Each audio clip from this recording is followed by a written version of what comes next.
তোমাদের মনেও হয়তো এই প্রশ্নগুলো জাগে যে এত ছোট ছোট বিষয়গুলো আমি কেন তুলে ধরি। এর উদ্দেশ্য আমার একটাই, কারণ আমি চাই পৃথিবীর প্রতিটা স্টুডেন্ট এবং প্রতিটা গার্জেন যারা আর্টকে ভালোবাসো, যারা আঁকার জগতে আসো, তারা যেন সঠিকটা শেখে, সঠিকটা জানতে পারে। আমার এইটুকু তাদের কাছে চাওয়া যে তোমরা যেটা জানবে সঠিকটা জানো, ভুলভালভাবে ওয়াটার কালার করে কোনো লাভ হয় না। এই কথা বলছি কারণ আমি বহু জায়গায় দেখেছি রং তুলি সব কিছু নিয়ে বসেছে, কিন্তু জল রাঙার হচ্ছে না।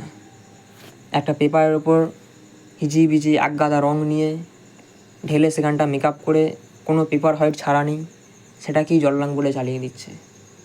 আর সেই সব ছবিগুলোকেই মানুষ দেখে বলছে বাহ খুব সুন্দর, এটাই জল রং। তোমাদের কাছে আমার একটাই রিকোয়েস্ট, জল রংটাকে সাবলীলভাবে করার চেষ্টা করো, মন খোলা রেখে করো, দেখবে অনেকটা এগিয়ে গেছো। ভালো লাগলে অবশ্যই জিনিসটা শেয়ার করো। Thank you.